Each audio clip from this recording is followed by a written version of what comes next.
All right. Let me do one more program here that the Bureau's doing, and this is Bill Ambrose. And Bill comes in like at 5 o'clock. And he leaves at 5 o'clock at night, and he just loves what he does.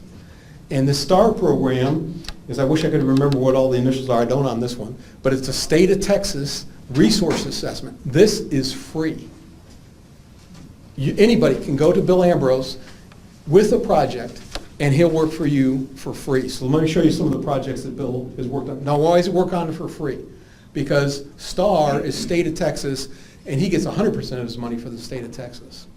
All right, so the Bureau of Economic Geology, remember, here's one state employee that tells you, yes, I do indeed, in fact, work for every one of you, okay? Not only because you pay taxes in Texas, but you're in the oil and gas business. And so Bill's been doing this for 20 years. This is the 2016-2018. So what they do is they say, okay, what wells were drilled as a result of Bill Ambrose's work? And then they give him 2 years. That's all. He said, I have to identify wells that I worked on a project for Company A, and Company A drilled wells as a result of my work, and I count the severance tax for 2 years. In over 20 years, he's averaged a 12-to-1 return to the state of Texas just on severance taxes. Okay? So right now, between 2016, it's 8.2, but we're only, we just started 2018, so it's really not a fair count, but that's where we are. And that's why this is a free program.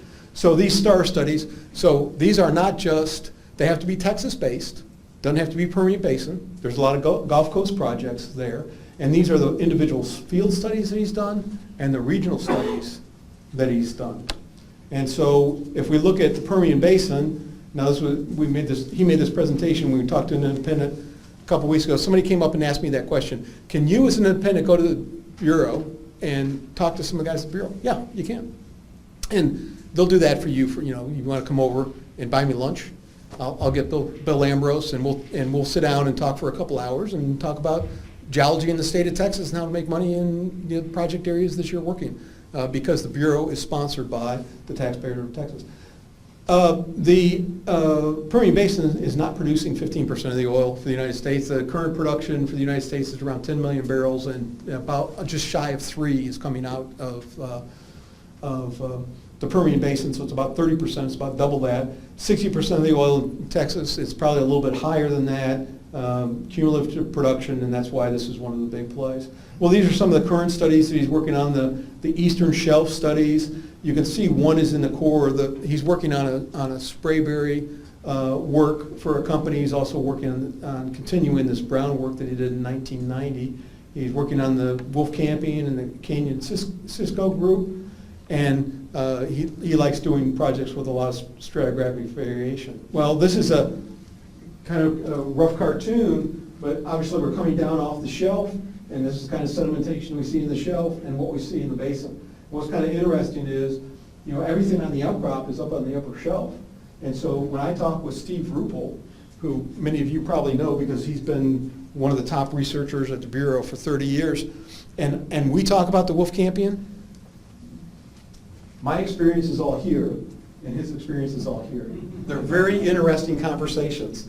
First time I visited with Steve, I said, well, Steve, I've got this sequence stratigraphic, I'm the guy that found the Wolf Camp. I've got some interpretations that I think you would find interesting. He goes, well, I haven't seen them, but I know you're wrong, was his first comment. And so, he's a nice guy, but he's got his opinions about the stratigraphy. And he's working up on the shelf here quite a bit. This is some of the work that he did for another independent. And again, this was all free work that he did to help them identify and map out these fluvial channels to help them identify areas that they might be able to drill additional prospects. So this looks like some of the diagrams Bill was showing earlier about the first 3D in the basin. Obviously, mapping those channels out in this case, as opposed to a debris flow, mapping the channel out is very important depending on what's going to be productive and not productive, and that's the kind of thing that Bill does for you.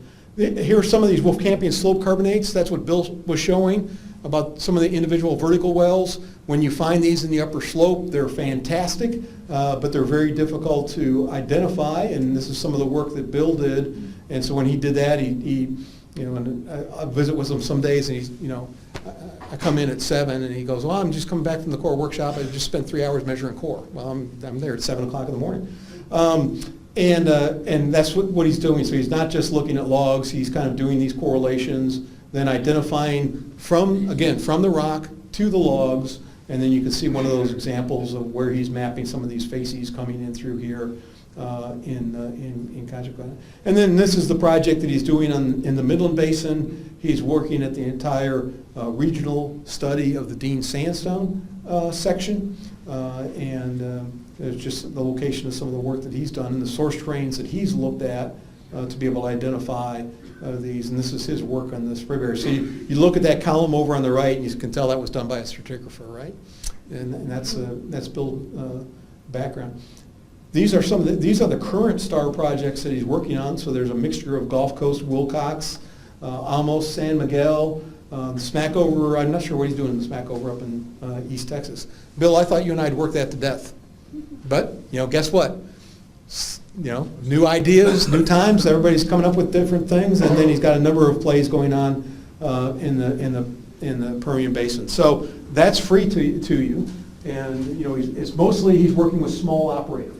The big companies that have engineers and geologists that can answer that question. Those guys should go work on doing those kind of things. But small companies that sometimes don't have the type of technical expertise that Bill has to work some of these plays, and he'd be happy to field any questions you guys have and just have a conversation with them. If you've got questions about what you're working on, he's a good guy to bounce ideas off of, and then you never know, it might turn into a study, and if he picks up the study, you're going to get a free paid for by the state of Texas study from one of the best geologists that I've met.